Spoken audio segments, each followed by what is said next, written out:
26,000 শিক্ষক শিক্ষাকর্মীর মুচলেকা নিয়ে টানাপোড়েন।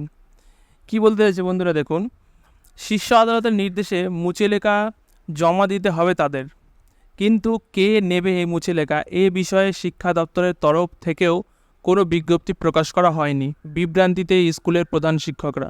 দেখুন বন্ধুরা, এখান থেকে আমরা মোটামুটি দুটি বিষয় সম্পর্কে বুঝতে পারছি। সেই দুটি বিষয় হলো, প্রথমত, যে সমস্ত শিক্ষক বা শিক্ষাকর্মীরা চাকরি হারিয়েছেন প্রায় 26,000, সেই সমস্ত চাকরিহারা প্রার্থীদের একটি লিখিত দিতে হবে যে আপনারা সৎভাবে চাকরি পেয়েছেন, তাহলে আপনি স্কুলে শিক্ষকতা করতে পারবেন। আর যদি আপনি সত্যি অসৎ পথ অবলম্বন করে চাকরি পেয়ে থাকেন, তাহলে আপনাকে এখনও পর্যন্ত যত টাকা সরকার দিয়েছে সমস্ত টাকা 12% সুদ হিসাবে তাদেরকে ফিরিয়ে দিতে হবে এবং আপনার চাকরি থেকে বরখাস্ত করা হবে। এই হলো একটি বিষয়। আর দ্বিতীয় বিষয় হলো, যে মুচলেখাটি আপনি জমা দেবেন সেই মুচলেখাটি প্রধান শিক্ষকের কাছে জমা দিতে হবে। এবার প্রধান শিক্ষকেরা সেই মুচলেখাটি কোথায় জমা দেবে সেই সম্পর্কে কোনো ক্লিয়ার বক্তব্য এখনও দেয়নি কোনো এসএসসির তরফ থেকে। এই নিয়ে আমাদের মূল আলোচনা। আজকের মূল আলোচনাটা আমরা এগিয়ে নিয়ে যাচ্ছি। দেখুন ভিডিওটি শেষ পর্যন্ত।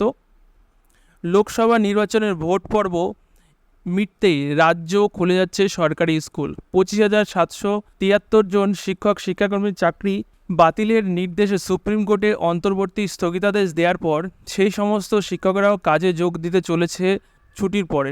তবে শীর্ষ আদালতের নির্দেশে মুচলেখা জমা দিতে হবে তাদের, কিন্তু কে নেবে সেই মুচলেখা এ বিষয়ে শিক্ষা দপ্তরের তরফ থেকেও কোনো বিজ্ঞপ্তি প্রকাশ করা হয়নি।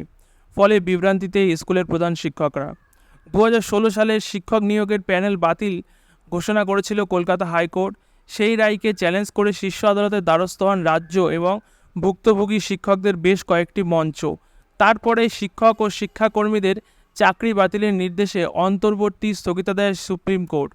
শীর্ষ আদালতের ওই রায়ের 18 নম্বর পাতায় উল্লেখ করা হয়েছে যে অন্তর্বর্তী স্থগিতাদেশ দেওয়া হলেও নিজেদের কাজে যোগ দেওয়া আগে মুচলেখা জমা দিতে হবে।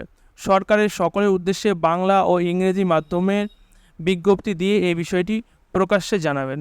এই প্রসঙ্গে বঙ্গীয় শিক্ষক ও শিক্ষাকর্মী সমিতির সাধারণ সম্পাদক স্বপন মণ্ডল বলেছেন, সুপ্রিম কোর্টের নির্দেশ অনুযায়ী সবাইকে মুচলেখা দিয়ে গরমের ছুটির পর স্কুলে জয়েন করতে হবে। যদিও বিষয়টি অত্যন্ত অপমানজনক কিন্তু দুর্ভাগ্যজনক হলেও এটা সত্যি যে এই সরকারের শিক্ষকদের এই অবস্থায় নামিয়ে দিয়েছে।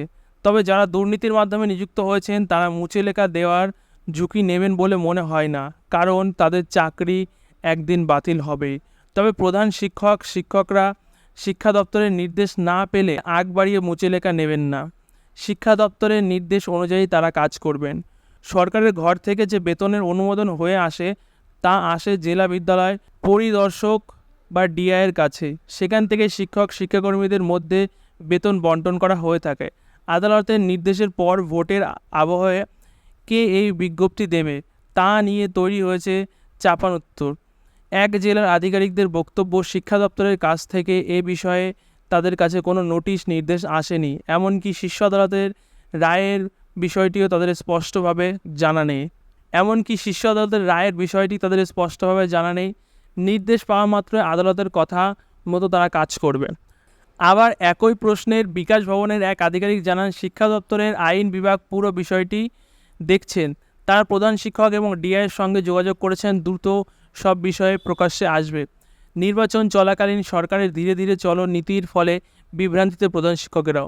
বিভিন্ন বিদ্যালয়ের প্রধান শিক্ষকেরা জানাচ্ছেন, স্পষ্ট নির্দেশ না পাওয়ায় স্কুল খোলার পরে কি করবেন তা নিয়ে যথেষ্ট পরিমাণ চিন্তিত তারা, বিশেষত পুরো বিষয়টা যেখানে আদালতের বিচারাধীন।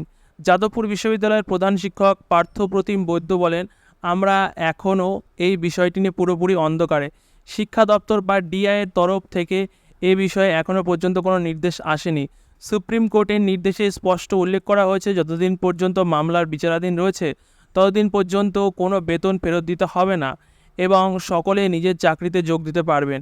চূড়ান্ত রায়ের পর যারা অযোগ্য বলে প্রমাণিত হবেন তাদের চাকরি থেকে ইস্তফা দিতে হবে এবং আদালতের নির্দেশের ফলে ভোগ করা আর্থিক সুবিধাও ফেরত দিতে হবে। প্রধান শিক্ষক সংগঠনের সাধারণ সম্পাদক চন্দন মাইতি বলেন, আদালতের নির্দেশ অনুযায়ী সরকার বা শিক্ষা দপ্তর 2016 সালের প্যানেল এর শিক্ষক ও শিক্ষাকর্মী স্কুলে যোগ দেওয়ার আগে তাদের মুছে লেখা গ্রহণ করতে হবে, আর তা না করলে ফের আদালতের অবমাননার দায় পড়তে পারে সরকারের। সুপ্রিম কোর্ট এখানে স্পষ্টভাবে উল্লেখ করেছে, সিবিআই যে রকমভাবে তদন্ত চালিয়ে যাচ্ছে তারা চালিয়ে যাবে, তবে সুপার নিউমেরি তৈরি নিয়ে মন্ত্রিসভার বিরুদ্ধে কোনো কঠিন পদক্ষেপ করতে পারবে না। আগামী 16ই জুলাই চূড়ান্ত রায় ঘোষণা করা হবে বলে জানিয়েছে আমাদের মহামান্য সুপ্রিম কোর্ট।